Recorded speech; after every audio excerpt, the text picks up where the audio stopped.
5 glorious, fantastic seconds left. Are you up yet, Rob? I love my bed, and I hate getting out of it. I'd stay in it all day if I could. Which is why I need all the help I can get to wake up. Crispy Kellogg's cornflakes with a splash of ice-cold milk. It's the best alarm clock you can get. Well, after your mum. Want to know what it feels like? Yes! I don't know where I'd be without my mum and a bowl of cornflakes. Yeah, I do. In bed. Rise and shine with Kellogg's cornflakes. Well, I bet she don't clean the bath either. She never does. She uses my last razor, shaves her legs. Yeah, or whatever. Or whatever. And then leaves all this stubble in the bath. Oh, stubble? That's disgusting. I missed a bit. Yeah. Don't talk to me about women, mate. Bachelor's Super Noodles. Are they really super? In the maze, when shopping for windows and doors, the name Synseal shines through.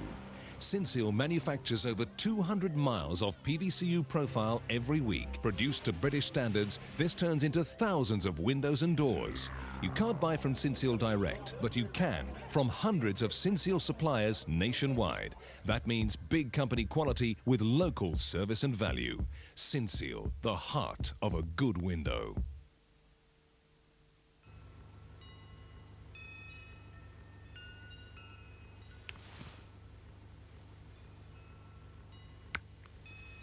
You are young, but you will learn.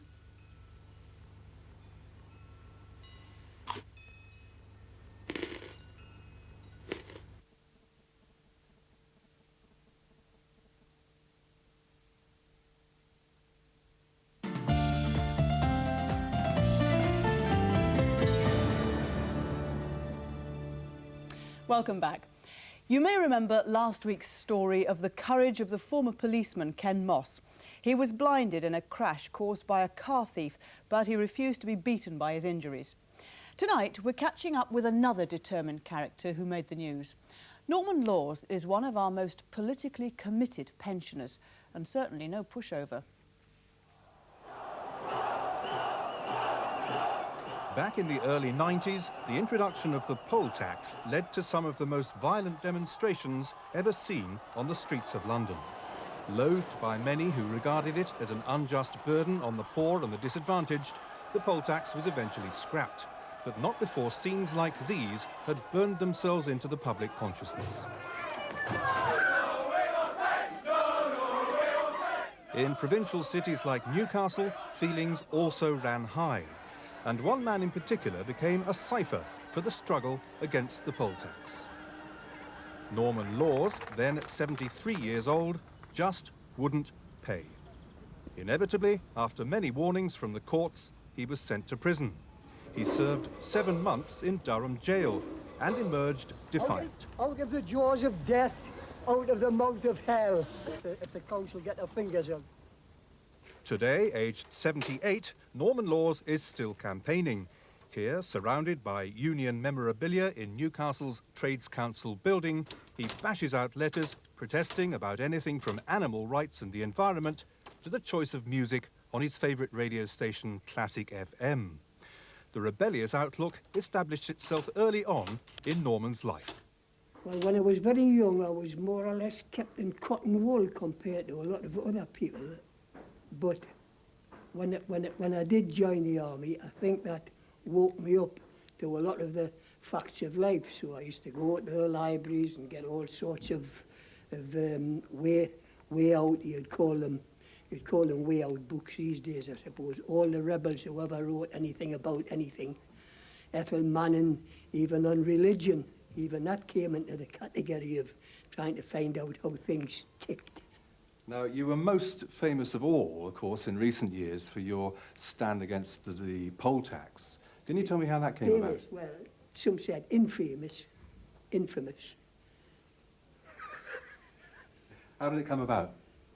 When I looked around and found that I was paying the same amount of money as the squire or any or any budding millionaire that lived at the other end of the town. That was what made me object and say, no way am I going to pay this. We are being taken to the cleaners. Returning to Durham Jail, where he received 300 letters of support, Norman Laws has no problem remembering the words he uttered on his release. I quoted a phrase out of a poem, I think it's by Kipling, about the Crimean War and the Noble 600. I looked back and said, out of the jaws of death, out of the mouth of hell. And what did you mean by that? I meant that Durham Prison was about 100 years behind the times in its methods of operation and its hygiene and its food and everything else. I wasn't bored, I wasn't afraid, I wasn't tired. I was kept quite busy writing to about 300 people, all of them, practically all of them, complete strangers who wrote, and everyone wrote favourably towards me. I never got any poison pen letters at all, and I used to write and get about half a dozen letters every day, so you can imagine if I wrote a couple of sheets of foolscap back to each one, it kept me busy from morning till night. Seen here in 1993 on an anti-unemployment march in Newcastle, Norman Laws continued to campaign against injustice wherever he perceived it. These days, he's not quite so active, but abuse of the environment still gets his blood boiling. There was a balance, and we, clever Charlies, have upset that balance. And this is what has got to happen in this world. That balance has got to be put right. We're punching holes through the stratosphere. We're contracting diseases like cancer through that. We're poisoning the seas, the rivers. We're chopping down the forests where we get, I believe, something like 25% of our oxygen to keep us alive. They're chopping down the forests. They're making a mess of the countryside, and they're wiping out all animals either by design or by accident. I'm getting too old now on my feet to go around corner ends. I don't want to. I can't go on demos and campaigns like that. All I can do is sit down and write rude letters to MPs and things like that, or people who should know better. For a brief period, because of his point-blank refusal to accept the poll tax, Norman Laws became a symbol.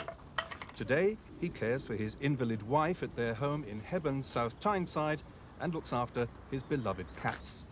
But make no mistake, that rebellious streak is still there.